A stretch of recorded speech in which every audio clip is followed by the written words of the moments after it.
Hello दोस्तों, क्या आप भी डेस्कटॉप लैपटॉप रिपेयरिंग सीखना चाहते हो? तो इस वीडियो पे हम बात करने वाले हैं। देखिए, हमारे पास एक डेस्कटॉप है और इसमें बीप साउंड दे रहा है। ठीक है, तो चलिए पहले हम सिस्टम को ओपन कर लेंगे। ठीक है, एकदम केयरफुली ऐसा ओपन करना है। पहले आपको अडेप्टर निकाल देना है। ओके, देन उसके बाद ये एक डेस्कटॉप है। यहाँ पे एक लॉक होता है, तो ऐसा उठाना है आपको। ठीक है, और उससे पहले आपको एक हार्ड डिस्क का जो केबल है हटा देना है। ठीक है, अब ऐसा उठा देंगे और थोड़ा सा ये सेंटर पे दो लॉक होते हैं, उसको आगे पीछे हल्का सा करना है, जो कि आप देख पाओगे। ठीक है, ये बाहर निकल के आ जाएगा। ओके, तो ये जो बीप साउंड देता है ये रैम का इशू का वजह से देता है, तो हमने इसे सबसे पहले इस पर रैम निकाल लेना है।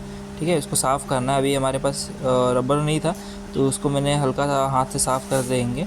ठीक है, बट आपको ऐसा नहीं करना है, आपको प्रॉपर इरेज़र से साफ़ करना है। ठीक है, आपको पास कोई भी इरेज़र होगा उसे आप साफ़ कर लीजिएगा।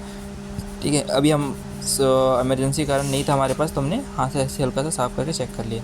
ठीक है, लेकिन अगर जैसे हमने फिर भी इसको लगाया, उसके बाद भी ये सेम ही इशू दे रहा था, तो हमने अभी इसको स्वैप रैम से चेक करना है इसको। ठीक है, अगर स्वैप रैम पे भी सेम इशू आ रहा है तो रैम का स्लॉट का इशू हो सकता है।